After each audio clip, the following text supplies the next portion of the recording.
नमस्कार साथियों, न्यूज़ दुनिया नीरज शर्मा यूट्यूब चैनल पर आप सभी साथियों का वंदन अभिनंदन।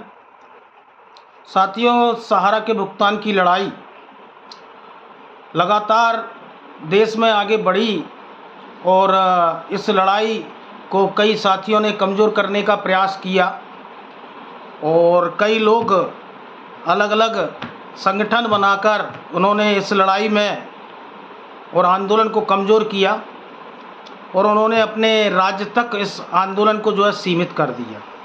मैं बात करने वाला हूं झारखंड की। झारखंड में हेमंत सोरेन सरकार के समर्थन में कुछ लोग, कुछ एनजीओ के लोग आए और झारखंड के मुख्यमंत्री वर्तमान में हेमंत सोरेन की सरकार पुनः बनी। तो नवंबर 2024 में हेमंत सोरेन की सरकार ने सहारा के जमाकर्ताओं को मैं अपने मैनिफेस्टो में भरोसा दिलाया और जो लोग आज डिप्रेशन और तनाव में ख़त्म हो गए उन्हें मुआवजा देने की बात की। तो साथियों, सहारा इंडिया के खिलाफ में सार्वजनिक मंचों से भी हेमंत सोरेन ने सहारा के पीड़ित निवेशकों की बात को वो करते नज़र आए, लेकिन आज नवंबर से और मई माह चल रहा है। जब अगर सरकार सहारा के पीड़ित निवेशकों के साथ खड़ी है तो आज तक जो मैनिफेस्टो में जो वादा किया गया था, जो एजेंट, जो निवेशक डिप्रेशन तनाव में आत्महत्या कर लिए उनको मुआवजा मिलेगा। तो आज मैं ये पूछना चाहता हूं कि हेमंत सोरेन की सरकार अभी तक 6 से 7 माह निकल जाने के बाद में कितने एजेंट और निवेशकों को मुआवजा की राशि दे पाई। हमें राजनीति नहीं करना है, लेकिन जो राजनीतिक दलों ने, नेताओं ने आज सहारा के निवेशकों को और एजेंटों को भरोसा दिया, झारखंड में सरकार अगर आपके साथ खड़ी है, कानूनी कार्रवाइयों पर खड़ी है, एक आयोग बनाकर जांच करवाने के लिए तैयार है, तो मुआवजा में तो कोई कानूनी अड़चन नहीं हो सकती।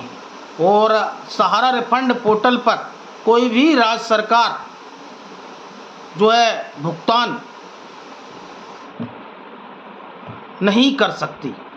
जो करना है वो केंद्र सरकार को करना है, लेकिन मुआवजा की बात अगर आपने मैनिफेस्टो में डाली थी, बोला गया था, तो झारखंड के जमाकर्ताओं को, एजेंटों को जो डिप्रेशन तनाव में आत्महत्या कर लिए, उन तक मुआवजा की राशि आज तक क्यों नहीं पहुंच पाई, ये मेरा प्रश्न है।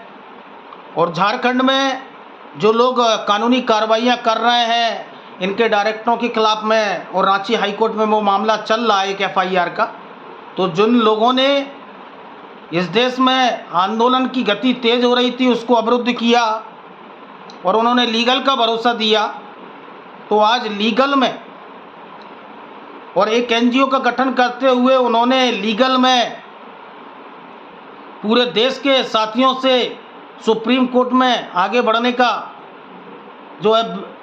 साथ लिया। और वो एक कहते दिखे कि लोग 25 से 30 हज़ार लोग हमारे साथ आएंगे, 30-35 लाख का फंड हमारे पास इकट्ठा हो जाएगा, तो हम पूरी तरह आर्थिक रूप से सक्षम होंगे और लीगल में लड़ाई को आगे बढ़ा सकेंगे। तो जो है रेटी आज का एक NGO ने फरवरी 24 में लगाई थी, आज तक 1.5 साल गुजर जाने के बाद उसको सुनवाई की डेट क्यों नहीं मिल पाई। आज लोग सहारा के पीड़ित जमाकर्ताओं को भरोसा तो देते हैं कि हम आपकी लीगल की लड़ाई को आगे बढ़ाएंगे और पूरे देश को भरोसा दिया गया, तो आज वो रेटी आज का पर आज तक सुनवाई क्यों नहीं हो पाई। जो देश को और देश के निवेशकों को भरोसा दिया गया कि पूरे देश के सहारा के पीड़ित निवेशकों की लड़ाई एक संगठन या एक NGO लड़ेगा, तो फिर वो लड़ाई केवल झारखंड तक ही सिमट कर क्यों रह गई। और झारखंड में भी ये जो इनकी जमानत याचिका हैं उनके खिलाफ में आपत्ति दर्ज करवाई जा रही है, ये कोई विशेष चीज़ नहीं हो रही, ये चीज़ मध्य प्रदेश में हो चुकी है। कई डायरेक्टरों की, कई इनके जोनल मैनेजरों की जमानत याचिका हाई कोर्टों में खारिज हुई है, उसके बाद वो सुप्रीम कोर्ट से जमानत याचिका लेकर आए हैं, लेकिन ये सब पहले हो चुका है। जब आपने पूरे देश को आंदोलन को अवरोध किया, आपने आंदोलन को कमज़ोर किया और आपको ने देश में ये भरोसा दिया कि हम लीगल में जाएंगे, तो फिर आज लगभग 1.5-1.25 साल गुजर जाने के बाद में रिट याचिका पर सुनवाई क्यों नहीं हो पा रही। एक लॉबी सहारा में चलती थी जो उपप्रबंधक हुआ करते थे, और एक लॉबी झारखंड में भी चल रही है। वो ही लॉबी है जो उस एनजीओ ने एडवोकेट को जो है इस सहारा की रिट याचिका की जिम्मेदारी दी है, लेकिन आज तक उसको कोर्ट ने सुनाई नहीं। तो रिट याचिका के नाम पर आपने देश से पैसा लिया, उसको बैंक में एफडी के रूप में डाल दिया। आज वो जमाकर्ता जो सहारा का पीड़ित जमाकर्ता है, सहारा के पीड़ित जमाकर्ता ने भरोसे से देश भर से आपने पैसे जुटाए। आज उन जमाकर्ताओं को कानूनी प्रक्रिया में क्या मिल रहा है? जब संयुक्त ऑल इंडिया जन आंदोलन संघर्ष न्याय मोर्चा कहता था कि आंदोलन ही एक बड़ा विकल्प है, कोर्ट से सिर्फ और सिर्फ जो है तारीखें मिलेंगी, आप लोगों के सामने पूरी सच्चाई आ रही है। चाहे वो सहारा रिफंड पोर्टल से जुड़ी जो है सुनवाइयाँ हों, चाहे वो सहारा सेवी केस हो। कहाँ गए वो भारत माता की छवि लगाकर सहारा सेवी केस में अंतिम तारीख में फैसला देने वाले लोग? आजकल नदारत हैं, आजकल कोई वीडियो नहीं आ रहा। आज सीमांतो सुशांतो आएंगे और सब कुछ ठीक कर देंगे। भरोसा देने वाले लोग आज कहाँ हैं? क्योंकि मैं स्पष्ट बात करता हूँ, मैं लगी लिपटी बात नहीं करता। मेरा स्लोगन भी है सीधी बात और नो बकवास। आज जिन लोगों ने आपको कानूनी प्रक्रिया और रिट याचिका के माध्यम से आपको भुगतान दिलाने का भरोसा दिया, आज वो सहारा के भुगतान के मुद्दे पर सुप्रीम कोर्ट में कैसे लड़ेंगे और सुप्रीम कोर्ट में क्या करेंगे, उस पर जो है चुप्पी साधे हुए। अगर उनका इंटरेस्ट बचा है तो सिर्फ और सिर्फ झारखंड में, लेकिन जो उन्होंने अपने एनजीओ के सदस्य बनाए वो तो पूरे देश भर से बनाए, कोई विशेष राज्य से नहीं बनाए। लेकिन आज उनका पूरा फोकस जो है झारखंड है। लेकिन झारखंड में भी क्या सहारा के जमाकर्ताओं को सिंगल व्यक्ति को 1 रुपये का भुगतान मिल पाया? क्योंकि ये वीडियो आने के बाद में सोशल मीडिया पर आने के बाद में कई लोगों को बुरा लगने वाला है, लेकिन सच्चाई यही है।